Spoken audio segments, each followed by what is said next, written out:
we should get started pretty soon because I see it's a couple minutes after 4 Eastern time. So we're going to start with Stephen and Patty, who will talk about their platform for their candidacy to be ALA president-elect.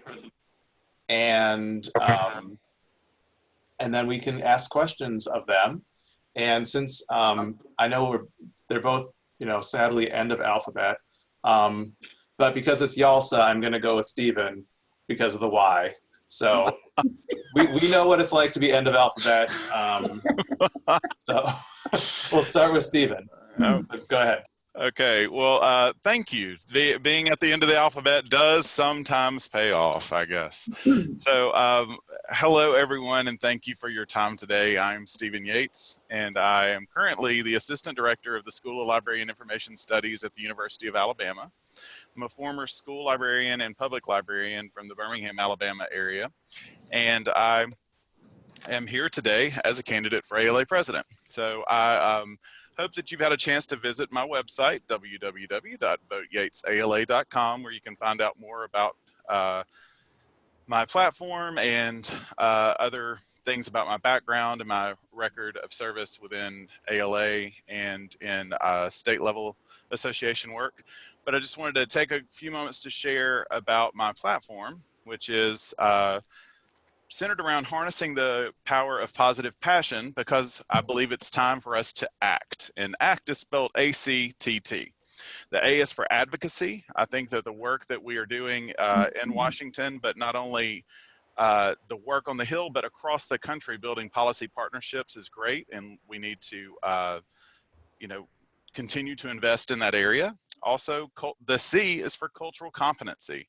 I do think our core values and our strategic direction show our commitment to EDI. And of course, YALSA's work with equity, diversity, and inclusion is admirable. And I have enjoyed seeing that as a YALSA member over the past decade and a half or so. But I do think that it's up to all of us to do the work, not just on the shoulders of a few. And so I would like for us to think about ways we can expand the reach of our EDI work within our membership, because our communities need it, but our members need it too. When it comes to training, I would like to see that better reflect the offerings of 2020 and technology. Things like emerging leaders, of which I'm a 2010 alum, and I think there's some other alums here on the call of the Emerging Leaders Program. Things like Spectrum, things like Century, other programs like that. How can we expand those and make sure that we're expanding that reach beyond people that are able to attend certain programs or have the privilege of attendance? How do we reach the majority of our membership who don't get to come to conferences? And lastly, the last T, and the reason why I misspelled ACT is because I really believe in transparency. I do think there are a lot of ways that we can commit to being more transparent in how we are communicating as member leaders to the broader association and the broader profession. I would commit to hold quarterly live town halls, one of which I'll be modeling on this coming Tuesday afternoon at 4 p.m. Eastern. You can look on my website about how to join that. And also, when we're having online meetings, how are we announcing those? Are we having as open an online meeting as we would be having if we were having them at conference? These are just some things to think about, along with other pieces of forward together recommendations that I do support. So just for the sake of time, I look forward to your questions. Thank you so much for all that you do. I know we're all in volunteer positions and our time is precious, so thank you. Thanks, Stephen. All right, Patty, you're up. All right. Thank you, Todd. Thank you, YALSA leadership, for this opportunity. My name is Patty Wong, and I currently am the director of the Santa Monica Public Library here in California. I also teach at San Jose State University in the iSchool. I teach grant writing there, and I've done that for about 14 years. And my experience has also involved school librarianship and special librarianship, almost all exclusively in California. I have 35 years of experience as a member leader, working in a variety of volunteer leader experiences throughout ALA. I've been a longtime YALSA member. Actually, I believe I've been a YALSA member since YALSA was formed, which is a wonderful opportunity to give back to our community. I started off as a youth services librarian, and youth development, I think, is I think one of the responsibilities that we have throughout our librarian career, no matter what kind of library we work in. My experience actually is within ALA has also hovered a little bit in the finance area. I've been chair of BARC. I'm currently sit on finance and audit. One of the critical things that I believe in that we need right now, above all, is more fiscal controls within our association and a little bit more transparency and communication. We need to spend a lot of time actually with our membership solving some of our financial needs and really taking a close look at the way we do business. Our business models that have concentrated solely and primarily on conference publishing and membership, we may need to rethink that a little bit and have some diversity in what that looks like.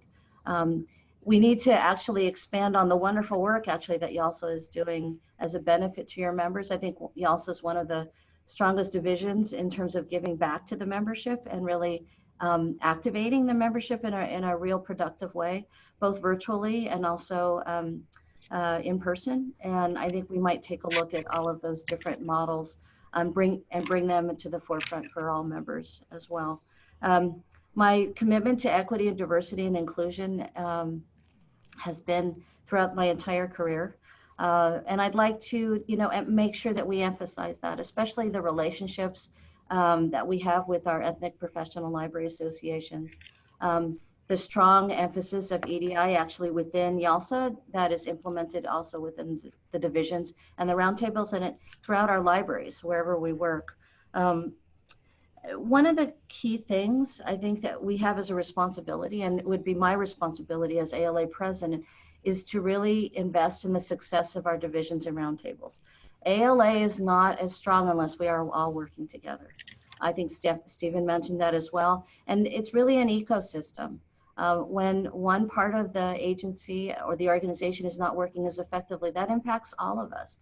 And so it's my responsibility as part of the governance structure to make sure that we're successful together. That also means that we need to have a strong reinvestment in our core values, freedom of access, intellectual freedom, the things that we hold dear. And I think we have a wonderful opportunity with Tracy Hall coming in as our new executive director in moving forward. And I would strongly encourage that partnership in terms of moving us forward as an agency. A couple of my areas of influence would be advocacy in terms of legislation and funding. We've seen a big uptick in LSTA funding in the last year, but we need to make sure that that continues so that all our libraries are successful, no matter where they are. And I think the other part of that is actually advocating for our schools and our smaller and rural geographically isolated libraries. We all come from a variety of different backgrounds, but we need to make sure that all of our libraries not only are strong and supported, but also have a voice. So that last part that I'd like to emphasize is our leveraging our partnerships. We have a really great opportunity, I think, with IMLS, with Library of Congress, with our existing partnerships, with all of your partnerships, to really leverage what that looks like so that we can impact ALA at a stronger level, both at the local regional level and that chapter level and as an organization for all of us throughout the country. And then the last thing that I wanted to emphasize is sustainability and resiliency. That is a core value that we've since adopted. We haven't done a whole lot of work in that area. We need to collaborate and coordinate what that looks like because we need to be sustainable actually as a large national organization. All national organizations actually are under a little bit of pressure right now. And as member organizations to be more, to be more resilient, to be more relevant to our members. And I think we need to keep that as part of our core. So thank you, and I appreciate your consideration for voting for me. Thanks a lot, Patty. In the chat box, I did put links to both Patty and Stephen's websites for their candidacy if you want to learn more. So the board members have considered some questions for both of you, and is there anyone who'd like to start with a question for the two candidates?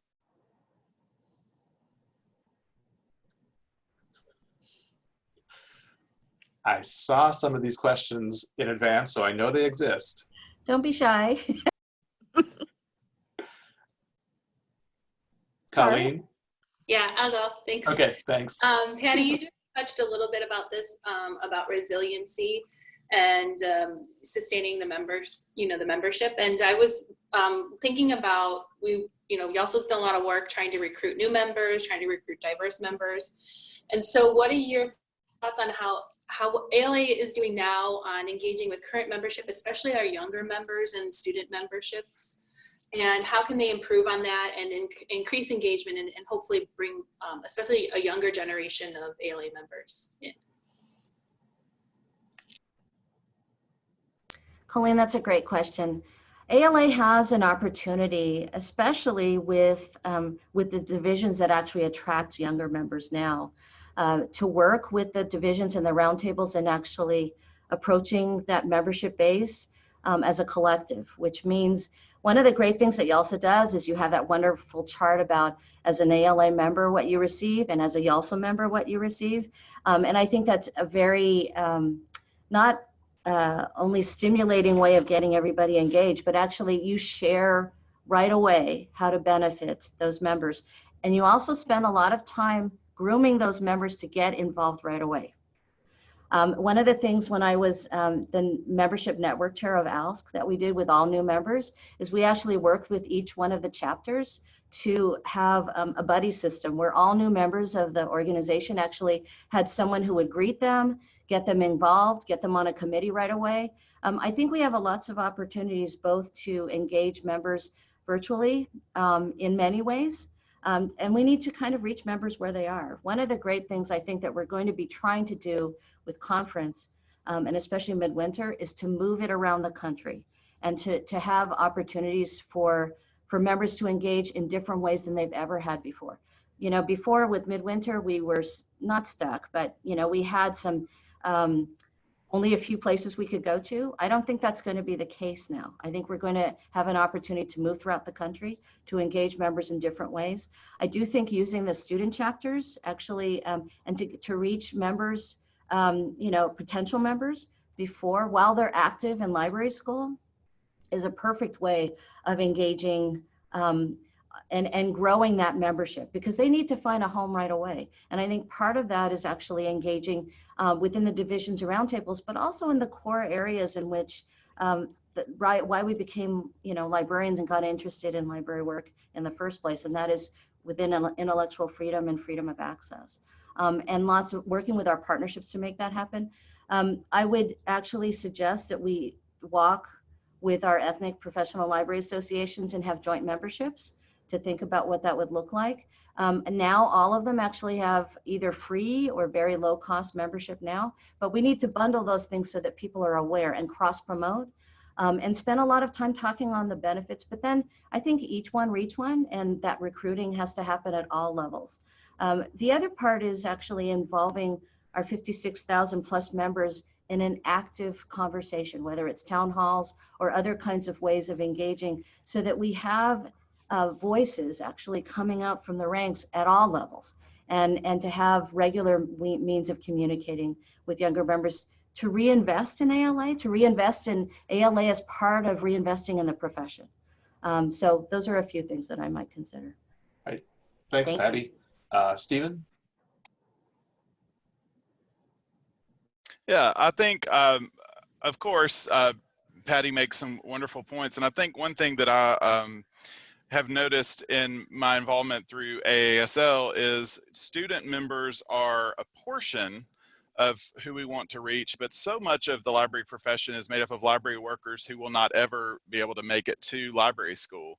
And as a library educator, of course, I would love to bring them all in and offer free tuition for all and make that the norm. But outside of that, I would work, to try to make sure that we always consider our library workers. And that is, I've heard different numbers thrown about, but I do think there's probably a larger percentage than you might think. Somewhere between a quarter and a third of our membership does not have the degree, and I don't think we need to assume that they need it to do their jobs, nor do they have that as an aspiration. So I think that's a really important area of our membership that not only to think about, but I think throughout we have to show that membership value. And I tend to, when I was AASL president, I had the good fortune of being able to go to a lot of different they're now called AASL chapter meetings. At that time, they were called AASL affiliates. But getting to go to those chapter conferences, I do think partnering with our chapters who at the state level really do help amplify our message. I do think there are a lot of partnerships that can happen. And I do think, some of the library, so ACRL has a chapter structure, AASL has a chapter structure. I do think that we need to work to partner up more and make sure that we are using that network as we can. So ALA has chapters, ACRL has chapters, AASL has chapters. So let's work to make sure that YALSA information is getting out to all of those state chapter meetings. And we're not only, let's boost the signal for one another. I do think it's one of those that, as we're thinking about what not only our membership needs, but what our profession needs, one of the things I always like to brag about with the success of our advocacy efforts across ALA. And so I sort of, coming from a state that is not a traditionally a union state, being from Alabama, I would say, this is where these people work for us every day, making sure that things we don't even have to think about most days of the year, they're working on it every single day. And so our core values are safe in the hands of these partnerships. And so just making sure that that message is articulated in ways that are meaningful to our profession, I think, and just continuing to partner up and with the state level groups. And there are a lot of local level groups, while in a state as large as Texas, California, New York, where a lot of our membership is situated, we can think of maybe those local groups as some chances to build partnerships. And the wonder of how we're even able to get together today would give us a chance to hopefully extend our reach. We're only limited by time and energy as long as we're continuing to think about that. So I just would really want to, again, partner with library workers and make sure that our state and local networks are aware of the great things that we're doing across ALA units. Great, thanks, Stephen. Tracy, did you have a question? Yeah, I have a question. So after speaking with a lot of my colleagues from AASL and ALSC, as obviously also in YALSA, I was just wondering what you both thought of SCOE's proposal, suggestion, or idea that the 3 youth divisions combine into one. And if you could possibly identify any positives or negatives around that proposal, or if there are any pros or cons to that idea. As we all know, we all do different work, and it would lead to from what I'm understanding, would lead to just one youth representative on the board. And so I just wanted to get both of your thoughts on that proposal from SCOE.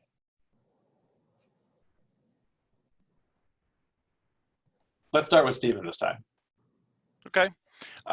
Thank you for that question, Tracy. As a member of the Forward Together team, as a member of the Steering Committee of Organizational Effectiveness, I support the recommendations. Now, in actuality, in the discussion of how we were going about making our recommendations, very early on, we decided as a group that we needed to make sure that we involved a lot of staff input along with a lot of member leader input to work with the many things that had to be considered when it came to divisions. So I did not, I understand that at one of the conversation points was, oh, well, if you look at the 11 divisions, these kind of make sense like this. But it was my understanding, and how I read the document is not as though you got to go out and do this, because you had people at the table that represented ASL and had past ALSC and YALSA experience. You had both Jack and I were there as past division presidents of those youth divisions. And it's not as though we said, oh, well, of course, that makes total sense. And there's nothing we have to think about. Obviously, I think one of the things, if you're thinking about how that work could be done in a different way, I think you would want to make sure that we would honor the mission of the three groups and not make sure that that mission is diluted in any way if we chose to merge in some way. I think, and I do think that YALSA was born to make sure that your mission gets the amount of attention that it deserves. And you have a critical mass of people who believe that. I mean, including me, I'm a member of both. And the two divisions of both those two. I only joined ALSC when my colleague Jamie Naidu got involved at the national level. But I started out in my career being a member of AASL and YALSA because I saw that they were doing slightly different things. I want the library type of schools, I want that represented, but I also want the specific things that are around youth matters, and especially the youth book awards. I mean, that's what I like. I like those lists. I like those, that helped me with collection development. It gave me some great starting points in my service as a school librarian specifically. So I think that any conversation has to be just that, a conversation with not a foregone conclusion at the end, not a, hey, this is going to happen, go do it. That's not productive. And I do not believe that that is how the recommendations were meant. And working, one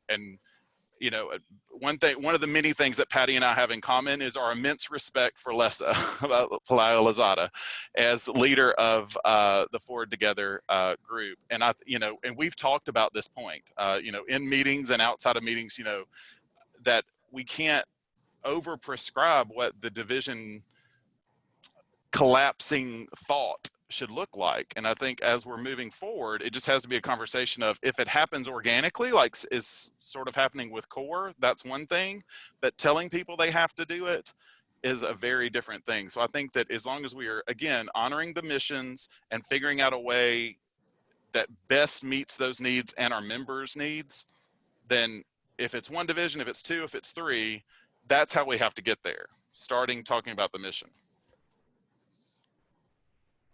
Thanks, Stephen. Patty, your thoughts? Thank you. Actually, that's a great question. The youth divisions, and so one of the things I might pose back to the group is, as we like to say sometimes in youth services, everything else is about adults, and then there's youth services. So I don't know that we would have this question and say that all of the rest of the other divisions should combine together because they serve adults, and then there's the youth services divisions. Youth services and all of our youth divisions are strong because we have a strong commitment to youth development throughout for the constituents that we work with. There are areas of commonality in terms of the client base and the communities and the families and all of the wonderful people that are part of that, that ecosystem. But they are definitely distinct agencies. But one of the areas of commonality that I think we can think about is joint impact. And the three divisions actually collaborate a fair amount already. But I would say that actually one of the opportunities we have moving forward, and this is not necessarily SCOE related, but it's actually how we work stronger together to support the efficacy of school librarians and school library work moving forward as one of the things, because actually I think that's an opportunity that we have as on a continuing basis. There's a matter of representation and governance, and then there's another matter in terms of efficiencies and effectiveness that we can have in terms of operations. And that is something I think that we might take a look at. As Stephen mentioned, mission critical is and there's so many products that I think that we all work on together. But there are also distinctive work that each of the divisions brings to the brilliance and what makes ALA very strong. So rather than actually talk about you all serve the same groups of people, therefore you should have a similar governance structure. I don't know that that's actually the question. I think the question is, how can we more effectively collaborate and work well together. And that might lead to efficiencies that have dollar impacts, because that's really, SCOE is actually partially a dollar issue in terms of finances, but it's also in terms of efficiencies and effectiveness moving forward. So I think what it lends itself to is actually some nice planning that allows a stronger leverage of what the youth divisions actually bring to the table as a group, and the impact that can make in terms of leverage. That doesn't necessarily mean diminishing the number of representatives, because I don't think that's really the answer there. I think it's the impact that we can leverage as the three divisions working together. I am not a member of ASL, but I've definitely been a longtime member of YALSA, and since I've been a young youth services librarian of ALSC. And I believe actually as individuals that we bring that tenor with us. So just because we move on to, let's say, being a director or higher up in the leadership, we always bring that emphasis of youth services with us. We don't leave it at the table when we've moved on. So I would say that critical element also happens at the divisional level all the time. Because we represent youth and the people that support that, we're much stronger together. So that, I don't think it actually means from the SCOE level, really thinking about collapsing that into one governance structure. I think it means leveraging actually the impact of youth services throughout the organization. So I know that doesn't exactly answer the question that you had in mind in terms of diminishing the governance. I actually would turn it on its head a little bit and show how the youth divisions actually can have stronger leverage within the organization in terms of the outcomes that we want. Thanks, Patty. I think we have time for one more question with some shorter answers. Did anyone have one more question from the board for Patty and Stephen?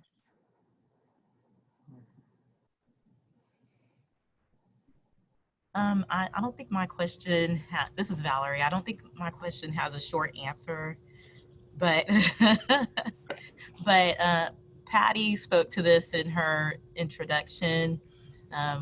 Each year we're asked to support like the fund libraries and contact our congressman. But what can you do as ALA president, if you're elected, to advocate for funding in the long term? Yeah, that's my question. Okay. Thanks, Patty. Could you start?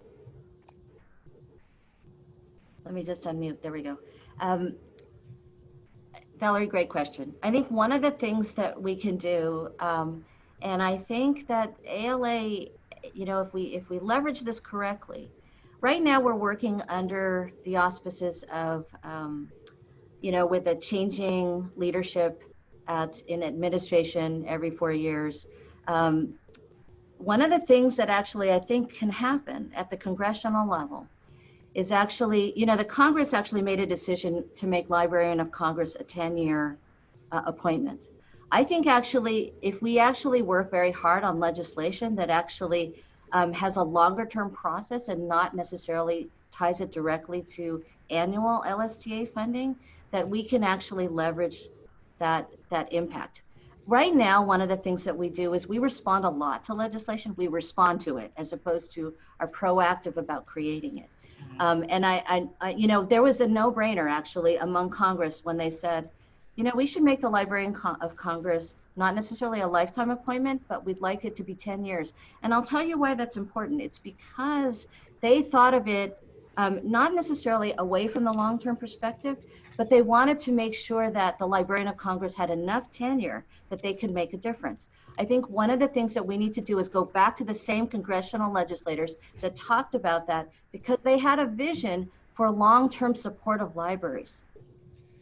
And we need to think about that from a proactive legislation perspective, not to always respond to the annual request, because that's not successful. What we know to be true is it really is dependent. And then it's all of us actually rolling up with the letters and everything else. I think we need actually some really good lobbying to work with our congressional legislators that actually believe in long-term library support and what that looks like, and then to move that forward. I do think that we need to actually have some really good, we have good examples. Texas Library Association, New York Library Association, they have wonderful experiences and support from their legislators locally because they believe libraries are a bipartisan issue or a nonpartisan issue. And so if we actually use some of those good examples at the chapter level and bring that up to the Hill, I think we're going to find some traction there. You know, we were able to achieve stronger LSTA funding authorization anyway in the last couple of years than we have had in a long time. I think we have some good leverage points. We also have a good advocate at IMLS right now, and we have a good advocate at Library of Congress. I think working together, we can actually activate stronger partnerships to enable us to kind of move in that direction. That's what I would do initially anyway. And all right, thanks, Patty. That. Thanks. Yeah, I think this is a great question, and I look at it from a slightly different angle. I'm not quite sure that I'm, you know, as you're asking what I can do as ALA president, I'm not sure that I am ready to tackle the annual budget process, which is sort of how LSTA funds and IAL funds, which are the two main things that the Public Policy and Advocacy Office have us send letters about. While I don't know if the annual budget process for the entire country can be impacted, you know, and changed to a longer range view, one area that I think is a critical need, has been a critical need, and is the reason why I signed on to be a part of, or applied to be a part of, the Policy Corps, is that we have got to make inroads at the Department of Education. There is not any guidance coming out of the our national education policy body that says, hey, school librarians are the answer. And I truly believe you give it any problem in education, part of the answer is well-funded school libraries with certified school librarians in them, or at least library workers who are up to date with best practices and tied into the work we do. So I think the first thing I would do is something that that I'm already working on trying to figure out ways to, is just to have that impact to make sure that school libraries are a part of the national conversation at the Department of Education. And we've made some inroads there, but we've got to do more. And I understand that education is state and locally funded, but there's still federal guidance, and we need to be in that guidance. We don't need it to be just afterthoughts. And the way we can do that is sort of how the ESSA victory of a few years ago happened. It's when all of the library ecosystem unites behind particular causes. And I would say that school librarians are there for public and academic issues. And so let's just continue building that ecosystem. So again, supporting the ecosystem and realizing we're all in this together while really making some changes at the DOE is where I would focus as ALA president. Right, thanks so much, Stephen. Well, that's all the time we have for the ALA president-elect candidates. Patty and Stephen, you're free to go. But thanks very much for coming to speak with us. It was really helpful. Thank you so much. Thank you. I appreciate the opportunity. Good luck to both of you. Thank you. All right, now we are going to move on to the YALSA candidates portion. And we'll start with the YALSA president-elect candidates. And we'll start with Kelly Sarnecki. That's correct, right? Yes. Okay, Can you hear me? terrific. Great. Go ahead, Kelly. Great. Can you hear me? Okay. Awesome. Thank you so much, Todd. Thank you, YALSA leadership, for this opportunity. And I am running for YALSA president-elect, and I've been fortunate enough to work in a library branch focused just on youth. So our building is dedicated to youth. I've been there for 14 years, and I really feel that this has a strong impact in being able to connect teens with the greater community and understand the importance of libraries. I really thrive working as part of a team, which I think, being YALSA president president-elect would certainly lend itself to. I believe an organization rich with diverse experiences and opinions will help support the member needs. I have a great passion working with teens, as I'm sure we all do, particularly the underserved teens. I have worked with persons and families experiencing homelessness for over 20 years in a shelter.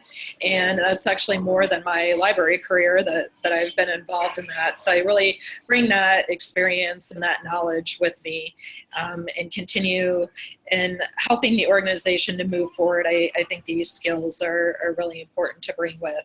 And I'm eager to continue to help YALSA evolve and do the best work that we can do in serving teens with all their unique challenges and opportunities. So thank you. Great, thanks so much, Kelly. Okay, Franklin, you're up. Hey everybody, I'm Franklin Escobedo. I'm now the director of the Larkspur Public Library, but I started off as a teen services librarian in Oceanside. I have 20 years of paid experience working in the library. I've worked in all areas. I have 12 years worth of YALSA experience working on committees, task force, and serving 3 years on the board. I have a lot of background working with all demographics, all age groups. And I have a passion, and I still have a passion, even as I moved up the chain, and even as now as a director. I really believe that teen services are vital in having people who can support and to help our teens in the library will ensure our future. But that's just, I mean, there's so much more to this. YALSA's mission has changed over the years. I've been on task force to help shape that, been on the board to help shape that. One of the big things that I'm still an advocate for is for all people who work in a library who work with teens, and to making sure that they have access and easy access to resources to use to bring back to their libraries, because we need to help teens and helping every teen that walks in the door and little kids and all that stuff. So this has been a long process for me to run for president, but I'm also happy that I'm running against somebody, because I know that was one of the big things we heard back from membership, that some of the memberships didn't like that we didn't have contested elections. So I wanted to make sure when I ran that I ran with somebody so they knew that we were listening to them. And it's my big thing is too, and the whole time I've been an active member of YALSA, one of the biggest complaints is we don't communicate enough, we're not transparent enough. But for me, this election shows that we are listening, and we continue to listen to our membership and try to move the association forward and to make it financially viable, sustainable, and to make sure that it's there. So when we all retire, YALSA is still around providing services for teens. Great, thanks so much, Franklin. Yeah, the uncontested election situation is why you're all stuck with me. So, so now we're going to move on to, if the other candidates would like to introduce themselves. I think many of us know her already, but Kate for Fiscal Officer. Hi, can you all hear me? Okay, thanks. I'm on a different laptop today. So I am currently the senior manager for the Public Library of Cincinnati and Hamilton County. And I've been a YALSA member for over a decade now, and I've pretty much been on a YALSA committee of some type that whole time I've been a member. I've been on a really wide variety of committees. I've chaired committees and task forces. So I have a really good sense of how things run. I've been a board member for the last 2 years, and I'm currently a board member now, but I'm a non-voting member right now. So I would really love the chance to be able to vote. So as far as YALSA's finances go, I chaired the Financial Advancement Committee for 2 years. I'm in my 3rd year on the Fund and Partner Development Committee. So I'm looking forward to the chance, to make sure that YALSA has strong financial health, making sure, members and non-members feel welcome in YALSA, being able to increase, engagement and for members and non-members as well, and, working on EDI initiatives and on our strategic plan moving forward. So I'm looking forward to this opportunity. Thanks, Kate. Okay, so now we have two of the folks who are running for director at large with us. And why don't we start with Susanna? Could you introduce yourself? Hi, I'm Susanna Goldstein. I'm a school librarian in New York City, and I'm a career changer. So I've only been a librarian for about 7 years, and I've worked with a variety of populations, and I currently work in a K-12 setting. Great. And Dawn, would you like to introduce yourself? Hey, can you guys hear me okay? I'm on my iPhone, so I'm not sure. Yes, we can hear you. Okay, great. Hey, everybody. My name's Dawn McMillan. I've been a YALSA member since 2007. I've been on a variety of committees and task force. I just finished up the Edwards Award Committee, which I was the chair, which was super exciting. I currently am a teen librarian at the Cincinnati and Hamilton County Public Library, the Oakley branch. And one of the things that I'm really looking forward to having the opportunity to approach on the board would be kind of a little bit of what Stephen was touching on with support staff.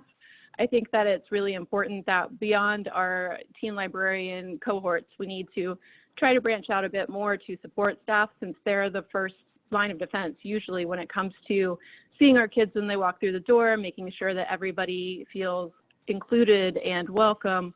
And so that's probably what one of the things I most want to work towards if I'm given the opportunity to be on the board.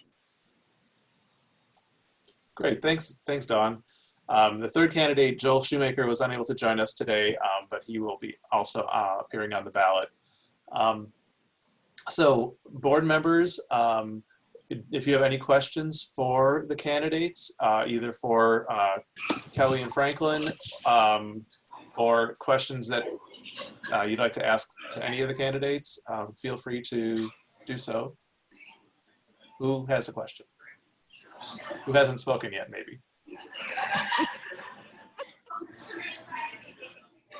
And any Dawn or Susanna, if you have a question to ask Franklin or Kelly, Franklin and Kelly, feel free as well.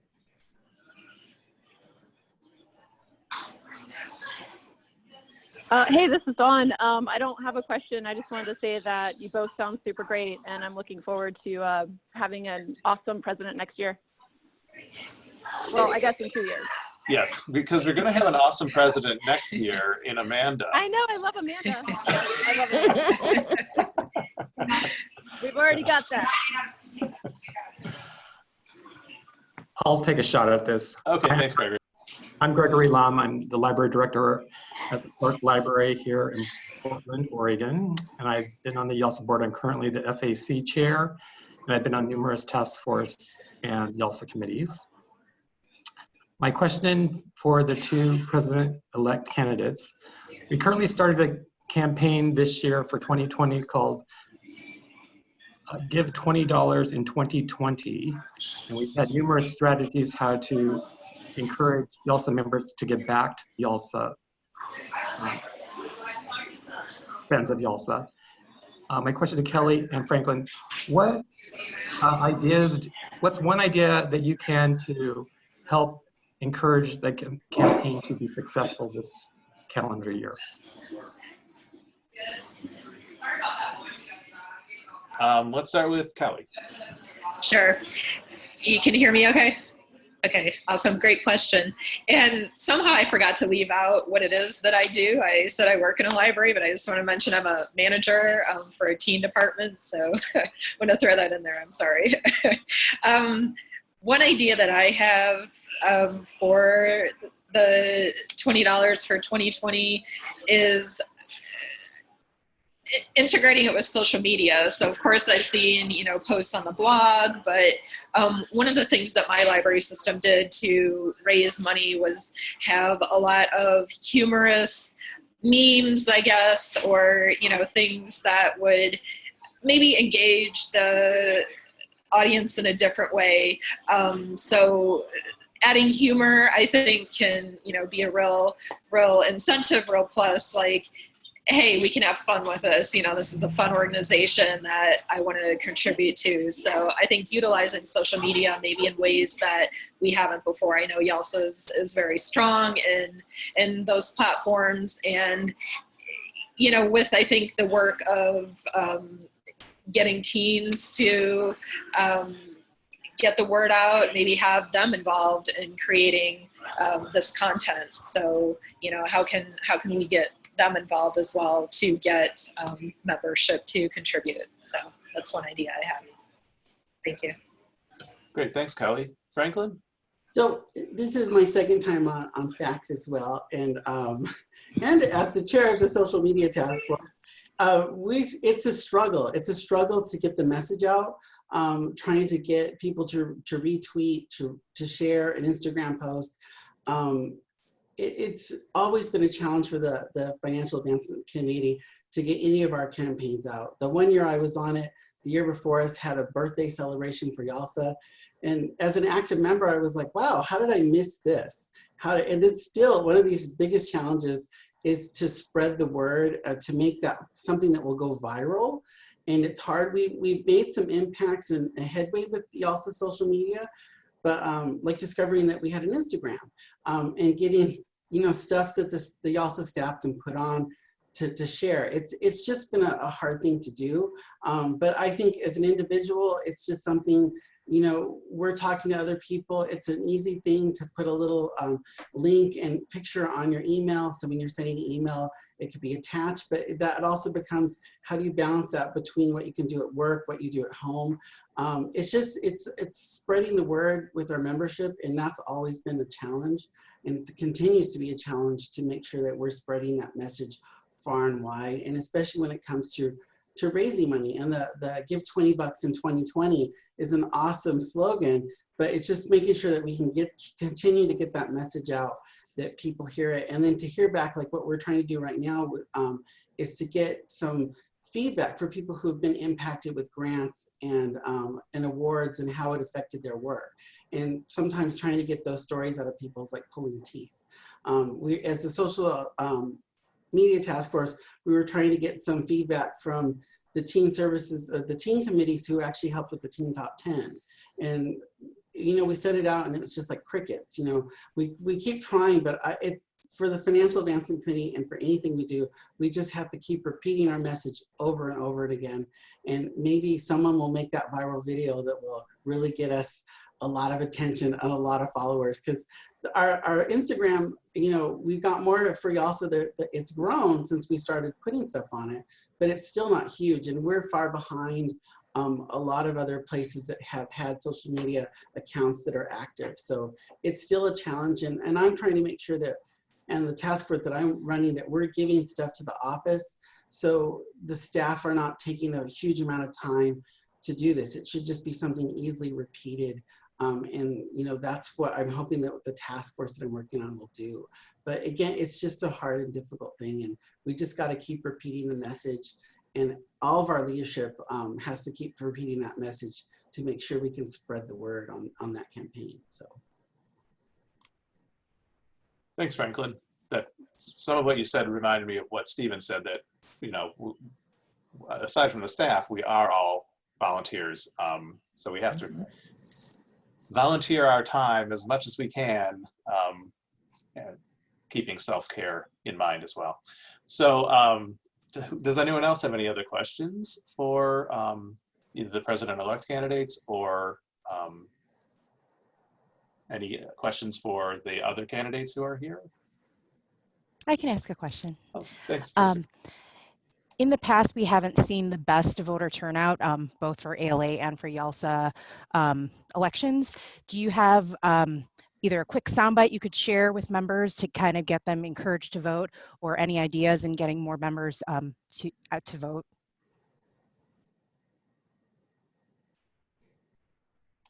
That's me. Franklin, go ahead. Every year at around election time, I always tweet out that, you know, the election in our association doesn't work without our members. So I always try to throw something out there to remind members that it's important to vote, because if our voice isn't heard, who are we electing and who are we putting into the office to lead our association?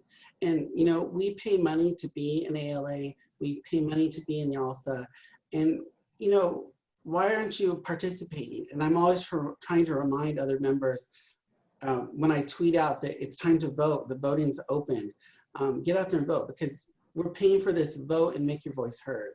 And I think that's for every election. We want to make sure that people are getting their voices heard, because it's members voting for members, and we want to make sure that everybody's getting their bang for their buck.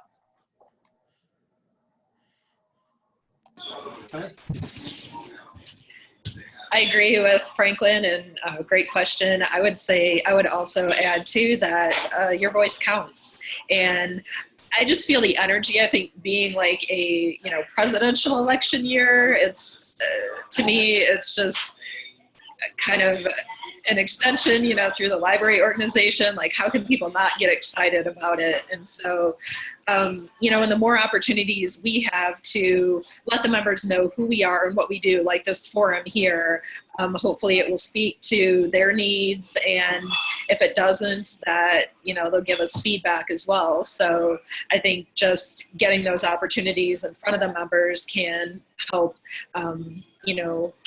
interest them further, and just letting them know that their voice counts. And, like Franklin said, just, being the members vote for the members. And of course, I think the other thing that we all share, of course, is our passion for teens. And the reason why we're able to do what we do is because of the resources that we have through YALSA. And we are able to do those because we have this organization. And so just really making that connection too, I think, can help people get more excited about voting and letting their voice be heard. Great, thanks so much. We have a few more minutes if there was any other question, if there are any more questions. This is Jane. I have a question that could be answered by any of the candidates. Since we're embarking on a new organizational planning process, I'm just wondering if any of you have or thought about the particular areas that we need to pay attention more or need to be explored further, either that's currently on our plan or something that's not on there right now. Thanks, Jane. Great question. Mm-hmm. Anyone want to start with anything for an upcoming strategic plan, organizational plan that the current one that we have, and what you would like to see us focusing on going forward?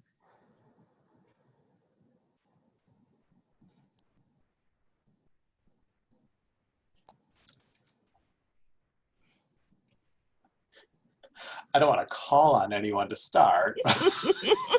If anyone has any, you can unmute and speak. Go ahead, Kelly. I'll take a stab. So one thing that really interests me, if this fits, is the theory of change that YALSA has embraced. So I would like to see that continue to grow. I feel like that's a very flexible piece of the organization. So as teens are faced with different challenges, that allows the organization to be nimble and to be flexible. And so, if there are areas within that, whether it's cultural competency among staff, to get new trainings, how do we build and grow and share new information, or are there other issues that teens are facing? So I just think that's a really strong piece that I hope is retained, and if there's ways to build on that, that the organization can do that as well. Thanks. Anyone else want to add? I think that, our incorporation of the EDI is really important. I'm glad that we're back on track after hitting a road bump. But that's thanks to our leadership that has helped us get us back on track of redoing our organization and planning for the future, because it is something that we have to do every time to make sure that we stay on path and on mission. And but the incorporation of our EDI in the last, and a lot of the things that we've been doing over the last couple of years is really important. And YALSA has been a leader to the rest of the associations in making that happen. So I think we're on the right path and continue to keep doing what we're doing. So.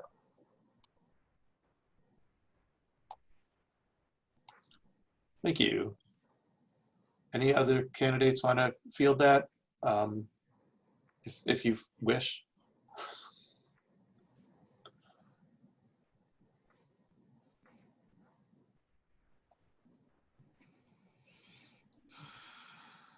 All right, well, thank you all for coming to today's chat and to the Candidates Forum. I think we learned a lot, actually. And thank you for the candidates for appearing today. I would like to talk to Trixie for a moment afterwards, so if you could just hang back. Otherwise, have a great weekend, and we'll be seeing you soon. Good luck to the candidates. Thank you, everybody.